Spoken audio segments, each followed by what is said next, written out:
2022 کا اختتام ہونے جا رہا ہے۔ 2022 کے اندر آپ نے میں نے کیا حاصل کیا ہے؟ مالی اعتبار سے تو بندے حساب کرتے ہیں، اس 2022 کے اندر میں نے ترقی کی کاروبار میں، مجھے کاروبار میں بڑا بینیفٹ، پرافٹ، منافع ہوا ہے۔ اس 2022 کے اندر میں نے پلاٹ کی قسطیں کمپلیٹ کر لیں۔ اس 2022 کے اندر میری کمیٹی اختتام کو پہنچ گئی۔ اس 2022 کے اندر میں نے نئے ماڈل کی گاڑی لی تھی۔ اس 2022 کے اندر میں نے ایک اور پلاٹ لے لیا۔ 2022 کے اندر میں نے 7 والی دکان کا بھی سودا کر لیا۔ 2022 کے اندر میں نے ایک نیا مکان بنا لیا۔ یہ ساری دنیاوی طور پر جو ہمارے معاملات ہوتے ہیں، کاش کبھی ہم یہ بھی سوچ لیں کہ 2022 جو اختتام کو پہنچ رہا ہے تو اس میں 5 نمازوں کی پابندی رہی ہماری۔ اس کے اندر جو ماہ رمضان گزرا اس میں ہم نے روزے رکھے۔ اس کے اندر جو زکوٰۃ کا حساب کتاب بنتا تھا ہم نے زکوٰۃ کا حساب کتاب پورا کیا۔ اس کے اندر جو فرائض ہمارے اوپر عائد ہوتے تھے، حج فرض تھا، 2022 کے اندر کیا حج کیا؟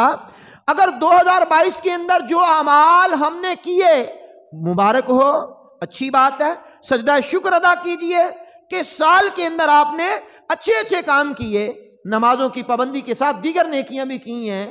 اگر 2022 کے اندر کوتاہیاں رہی ہیں تو پھر جناب افسوس کیجئے اور اللہ کی بارگاہ میں گڑ گڑائیے۔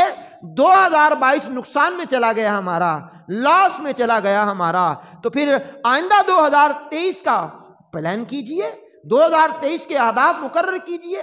2023 کے اندر کیا کرنا ہے اس کا ایک پلان کرنا چاہیے ہمیں، اس کی اچھے انداز میں، سیریس انداز میں اس کی پلاننگ کرنی چاہیے کہ 2023 کے اندر میں نے کتنی مرتبہ کلام پاک کو پڑھنا ہے، کتنی مرتبہ ختم قرآن میں نے کرنا ہے، قرآن پاک کا کنز الایمان مع حاشیہ خزائن العرفان یا نور العرفان سے کتنی مرتبہ میں نے، ایک مرتبہ کم از کم پورے سال میں اپنے رب کا کلام ترجمہ کنز الایمان خزائن العرفان کو ختم کرنا ہے میں نے، اور اتنی مرتبہ تلاوت کرنی ہے، اور اتنی صورتیں میں نے حفظ کرنی ہے، اور 5 وقت کی نماز تو پابندی سے پڑھنی ہے، ساتھ میں نے تہجد کی عادت بھی بنانی ہے، ساتھ میں نے تہجد کے ساتھ ساتھ صلاۃ التوبہ، صلاۃ اللیل، تحیۃ المسجد، تحیۃ الوضو، اور اس کے ساتھ صلاۃ الاوابین، اشراق، چاش کے ساتھ ساتھ نوافل، کلمہ طیبہ کا ورد، درود پاک اور نیک اعمال، یہ میں نے کرنے ہیں۔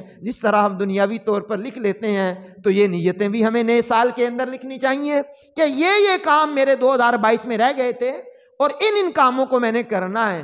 ہو سکے تو 10-20 روپے کی اردو کی کاپی لے کر کے ایک سائڈ پر 2022 کا حساب کیجئے کہ کن کی نیک اعمال سے محرومی رہی ہے، اور 2023 کا آغاز یہ اعمال کرنے میں کامیاب ہو جاؤں گا، تو پھر دیکھیے گا 2023 جب اختتام کو پہنچے گا تو ہم کتنے اعمال کے اندر پختہ ہو چکے ہوں گے اور ہماری عادت کتنی پختہ ہو چکی ہوگی۔ یہ ہوگا کب؟ جب ہم اپنا احتساب کریں گے۔ جب احتساب نہیں کریں گے تو 2022 گزر گیا، 23 بھی گزر جائے گا، زندگی کے کتنے سال گزر گئے تو بقیہ بھی گزر جائیں گے، تو پھر ہم پچھتانے سے کچھ ہاتھ نہیں آتا۔